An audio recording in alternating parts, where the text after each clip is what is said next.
Gilles Petit nous rejoint. Tiens, chaque jour, vous savez, un expert de marché vient combattre le consensus et les idées reçues. Aujourd'hui, c'est Gilles Petit qui n'a jamais sa langue dans sa poche. Il tenait à participer à ce conseil de famille, journaliste patrimonial. Bonjour Gilles. Bonjour à vous.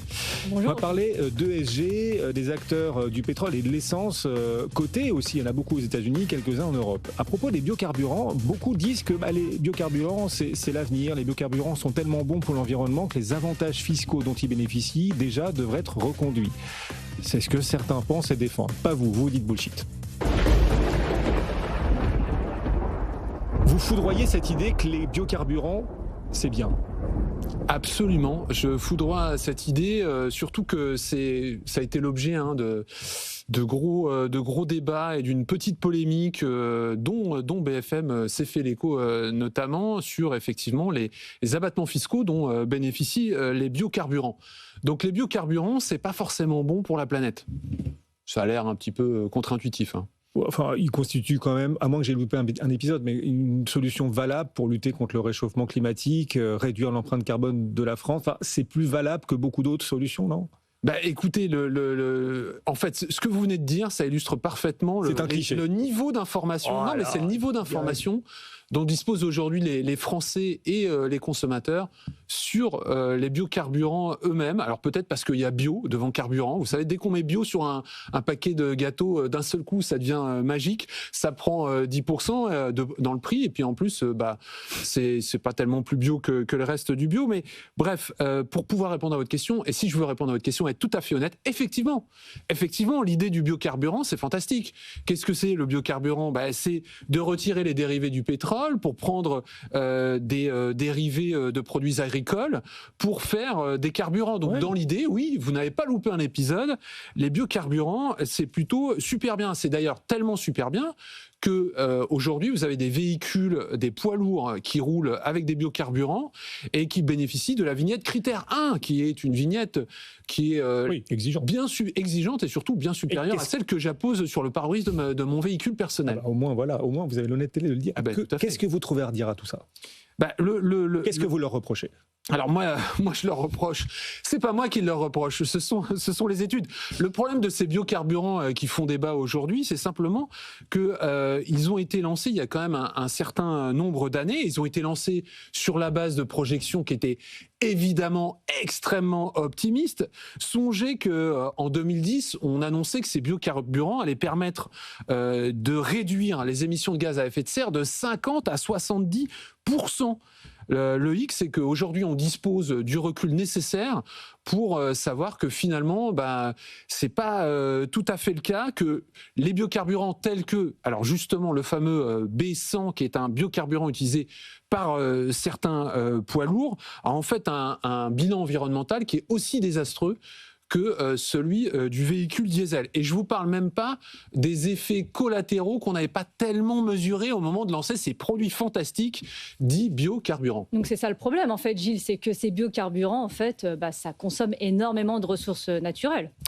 Oui, parce que effectivement, si vous utilisez plus des dérivés du pétrole, faut bien aller chercher de la matière première quelque part. En l'occurrence là, sur des terres agricoles. C'est gourmand en surface en fait. Comment ? C'est gourmand en surface agricole. C'est gourmand en surface agricole. On estime que pour un poids lourd qui roule avec ce fameux B100, il faut 20 à 30 hectares. Alors j'ai fait un petit calcul avec une petite calculatrice de l'ADEME. En gros, on a 20 000 camions qui utilisent ce carburant B100.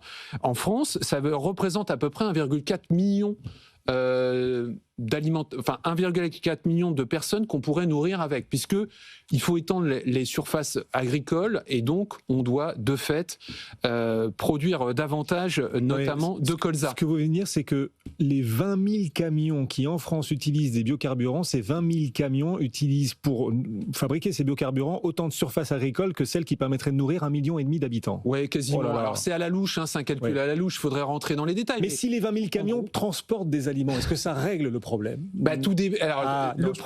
Non, mais attendez, tout dépend de ce que transportent les camions. Je suis pas certain que si ces camions transportent que du maïs, les 1,4 million de personnes veulent consommer uniquement du maïs toute la journée et à tous les repas.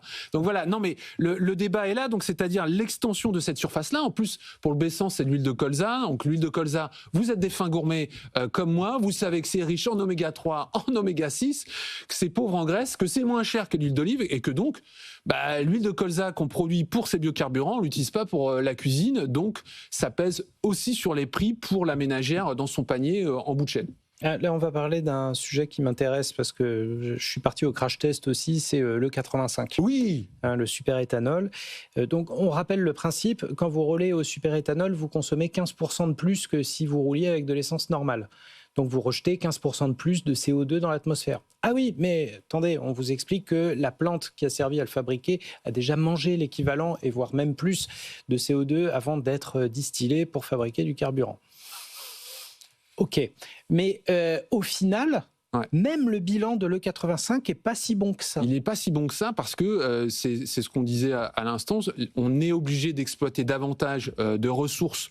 Donc on va avoir une emprise au sol sur les forêts, sur des espaces qui étaient dédiés à la biodiversité et qui effectivement vont réduire vont venir obérer ce bilan environnemental de l'E85 parce que l'E85, ce qui est quand même assez intéressant, c'est que suivant les saisons, parce que c'est en fonction des saisons en plus, hein, le 85, c'est mélangé avec de l'essence. Suivant les saisons, vous avez entre 15 et 35% d'essence qui est ajoutée à ce bioéthanol. Donc, en fonction de la saison à laquelle vous roulez, vous êtes en plus ou moins un pollueur.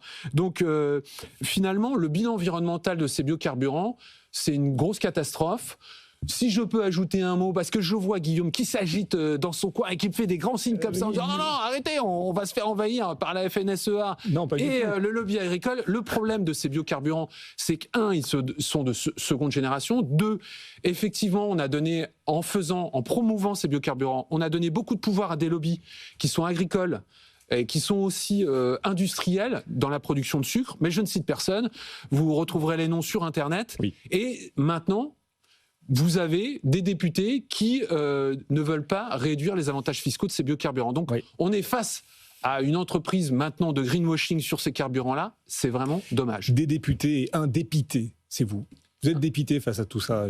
Moi, je suis triste. Je suis triste parce que c'est une décision qui est purement politique et qui va en opposition simplement face au gouvernement et pas dans l'intérêt du climat pour les Français. Voilà, et tout ça aussi, c'est de l'enjeu boursier, bien évidemment. Transformer des matières fossiles en trucs un peu moins mauvais pour l'environnement, pas évident. On en parle régulièrement avec aussi nos experts de l'ESG, notre portefeuille BFM Responsable. Ça, c'est tous les lundis.